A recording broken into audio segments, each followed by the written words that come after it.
नमस्कार, मी प्रिया काळे. तरुण भारतच्या न्यूज बुलेटिनमध्ये आपल्या सर्वांचं स्वागत. आता पाहूया ठळक घडामोडी. गोवा वन विभागाने दूधसागर धबधब्यानजीक जाण्यावर बंदी घातली आहे. मागील आठवड्यात बंदी झुगारून अनेक पर्यटक दूधसागर येथे पोहोचले होते. त्यामुळे रेल्वे प्रशासनाने या आठवड्यात पर्यटकांना सूचना देण्यास सुरुवात केली आहे. निजामुद्दीन वास्को गोवा एक्सप्रेसमध्ये आणि पुण्याहून वास्कोच्या दिशेने जाणाऱ्या गोवा एक्सप्रेसमध्ये पोलिसांकडून पर्यटकांना सूचना केल्या जात होत्या. दूधसागर रेल्वे स्थानकावर कोणीही उतरू नये. उतरल्याचे निदर्शनास आल्यास रेल्वे कायदा 141 नुसार संबंधितांवर दंडात्मक व कायदेशीर कारवाई केली जाणार असल्याची घोषणा रेल्वे पोलिसांकडून करण्यात आली. कर्नाटकातील काँग्रेस सरकारने पायाभूत सुविधांना प्राधान्य न देता केवळ गॅरंटी योजनांवर भर देऊन जनतेची दिशाभूल केली आहे.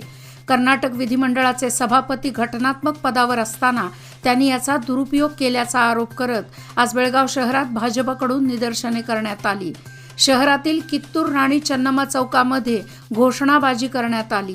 विधानसभेतील भाजप सदस्यांचे निलंबन, दूध दरवाढ, गोहत्या बंदी, वीज दरवाढ, धर्मांतर बंदी, APMC कायदा रद्द करण्याची मागणी यावेळी करण्यात आली. आंदोलनात खानापूरचे आमदार विठ्ठल हलगेकर, माजी आमदार अनिल बेनके यांच्यासह भाजपचे पदाधिकारी सहभागी झाले होते. खानापूर तालुक्यातील मलप्रभा नदीच्या पाणी पातळीत वाढ झाली असून असोगा बंधाऱ्यातून पावसाचे पाणी पुढे वाहून जाण्यास अडचण निर्माण झाली आहे. त्यामुळे शेतकऱ्यांना पिकांच्या नुकसानीची भीती सतावत आहे. दरम्यान JCBच्या मदतीने वाहून गेलेले लाकूड आणि गाळ काढण्याची मागणी वकील चेतन मणेरीकर यांनी केली आहे. कारवार तालुक्यातील काळी नदीवरील कदरा धरणाचे 6 दरवाजे उघडण्यात आले असून 50,000 क्युसेक इतक्या अतिरिक्त पाण्याचा विसर्ग सुरू आहे. त्यामुळे काळी नदीच्या काठावरील नागरिकांना सतर्कतेचा इशारा देण्यात आला आहे. कित्तूर मतदारसंघाचे आमदार बाबासाहेब पाटील आणि नानासाहेब पाटील यांच्या वाढदिनानिमित्त आज MK हुबळी येथे बाबासाहेब अभिमानी संघाच्या वतीने शाळकरी मुलांना शैक्षणिक साहित्याचे वाटप करण्यात आले. या प्रसंगी मुगुटसाब जमादार, यासीन अहमद हुनशीकट्टी, इर्शाद सय्यद, बसवराज दळवाई, हारून साहेब खान, हुमायून हुनशीकट्टी, गदिगेप्पा, समीर सनदी व इतर उपस्थित होते. खानापूर गणेबैल येथे बेळगाव गोवा रस्त्यावर शनिवारी राष्ट्रीय महामार्ग प्राधिकरणाने पुन्हा टोल आकारणीसाठी प्रयत्न केला. मात्र टोल आकारणी सुरू असल्याची माहिती मिळताच शेतकरी तसेच स्थानिक जनता आणि आमदार विठ्ठल हलगेकर, भाजप जिल्हा उपाध्यक्ष प्रमोद कोचेरी, भाजपाध्यक्ष तालुकाध्यक्ष संजय कुबल, समितीचे नेते मुरलीधर पाटील यांनी यावेळी जोरदार विरोध केला. दरम्यान या ठिकाणी मोठ्या प्रमाणात पोलीस फौजफाटा तैनात करण्यात आला होता. फिश मार्केट कॅम्प येथे बस थांबा उघड्यावर असल्याने विद्यार्थ्यांची गैरसोय होत आहे. पावसामध्ये भिजत बसची वाट विद्यार्थी पाहत आहेत. दररोज सकाळी व संध्याकाळी या परिसरात ही स्थिती असल्याने बस स्टॉपच्या ठिकाणी शेड उभारणी करावी अशी मागणी पालकवर्गातून होत आहे. गृहलक्ष्मी योजनेत नाव नोंदणीसाठी नागरिकांची तोबा गर्दी होऊ लागली आहे. शहरातील बेळगाव वन कार्यालयामधून नोंदणीसाठी महिलांच्या रांगा लागल्या होत्या. एकाच वेळी राज्यभर नोंदणी होत असल्याने सर्व्हर डाऊनची समस्या सतावत होती. त्यामुळे बराच वेळ रांगांमध्ये उभे राहण्याची वेळ महिलांवर आली.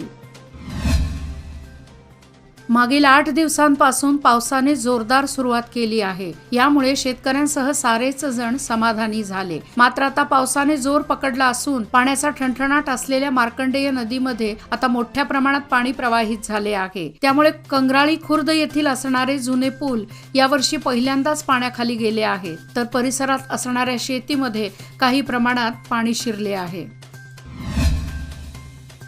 कुडची तालुका रायबाग रेल्वे स्थानकावर एका अज्ञात वृद्धाचा मृतदेह आढळून आला आहे. कोणत्या तरी आजाराने त्याचा मृत्यू झाला असावा असा संशय आहे. बेळगाव रेल्वे पोलिसांनी सुमारे 60 ते 65 वर्षीय वृद्धाचा मृतदेह ताब्यात घेतला आहे. मृतदेहाची ओळख पटवण्यासाठी प्रयत्न करण्यात येत असून संबंधितांनी 083124057273 या क्रमांकावर बेळगाव रेल्वे पोलीस स्थानकांशी संपर्क साधण्याचे आवाहन करण्यात आले आहे.